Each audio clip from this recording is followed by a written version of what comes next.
നമുക്ക് ഇന്നത്തെ ഉച്ചയൂണിന് എന്തൊക്കെയാണ് ഉണ്ടാക്കിയെന്ന് നോക്കിയാലോ. അപ്പോൾ രാവിലെ തന്നെ ഇടിയപ്പത്തിനെല്ലാം മാറ്റി വെച്ചു കേട്ടോ. എന്നിട്ട് പിന്നെ വെജിറ്റബിൾ കറിക്കെല്ലാം ആക്കി വെച്ചു. പിന്നെ പുറത്ത് നല്ല മഴയാണ്. പിന്നെ കട്ടൻ കാപ്പിയൊക്കെ ഇട്ട് എല്ലാവർക്കും കൊടുക്കുന്നുണ്ട്. ഇതിനിടെ ചായയൊക്കെ ഇട്ട് കൊടുത്തിട്ടുണ്ടായിരുന്നു. അങ്ങനെ നമ്മുടെ വെജിറ്റബിൾ കറി എല്ലാം റെഡി ആയിട്ടുണ്ട് കേട്ടോ. അങ്ങനെ രാവിലെ എല്ലാവർക്കും ആഹാരമൊക്കെ കൊടുത്ത് കഴിഞ്ഞിട്ട് പിന്നെ അരിയെല്ലാം അടുപ്പിട്ട് പിന്നെ നമുക്ക് കുറച്ച് ചീമച്ചക്ക കിട്ടിയിട്ടുണ്ട് കേട്ടോ. അതങ്ങോട്ട് ചെത്തി ഒരുക്കി റെഡിയാക്കി വെച്ചു. അപ്പോൾ അതിൻ്റെ കൂടെ നമ്മുടെ സാദാ ചക്കയും കൂടെ ഉണ്ട് കേട്ടോ. അപ്പോൾ ഇത് രണ്ടും കൂടെ ചേർന്ന് പോകുമെന്ന് വെച്ചാൽ എനിക്കറിയത്തില്ല. പക്ഷേ ഇത് രണ്ടും നാളത്തേക്ക് ഇരുന്നാൽ കൊള്ളത്തില്ല. ചക്ക നല്ല വിളഞ്ഞിട്ടുണ്ടായിരുന്നു. ഫ്രിഡ്ജിൽ ഇരുന്നാൽ ഇതിൻ്റെ അകം കേടായിപ്പോവും കേട്ടോ.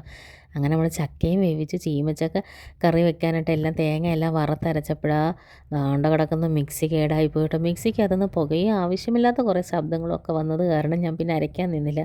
പിന്നെ നമ്മൾ കല്ലിൽ അരയ്ക്കുന്ന പരിപാടി ഇല്ലല്ലോ. പിന്നെ അപ്പുറത്ത് അനീസക്കയുടെ വീട്ടിൽ പോയി അരച്ചു കേട്ടോ. പിന്നെ ഒഴിച്ചെറിയൊന്നും വെക്കാനുള്ള ഇതില്ലാത്തത് കൊണ്ട് ഒരു മുളകും കൂടെ ഉടയ്ക്കാമെന്ന് വെച്ചാൽ നമ്മുടെ ചക്ക വേവിച്ചവർക്ക്. അപ്പോൾ ഉണ്ടമുളകെല്ലാം ഇട്ടപ്പോഴത്തേനും ഉണ്ടമുളകൊക്കെ ചാടി ഓടി പോകുന്നു കേട്ടോ. അങ്ങനെ ഉണ്ടമുളക് ഉടച്ച് നമ്മുടെ മഴ ഇതുവരെ തോന്നിട്ടില്ല. പിന്നെ ഉച്ചയ്ക്ക് ഊണിന് നമ്മൾ തലേന്നത്തെ കുറച്ച് പോട്ടി ഫ്രൈയും കൂടെ ഉണ്ട്. അതായത് കുടൽ ഫ്രൈ, നമ്മുടെ കൊല്ലത്തൊക്കെ അങ്ങനെ പറയുന്നത് കേട്ടോ.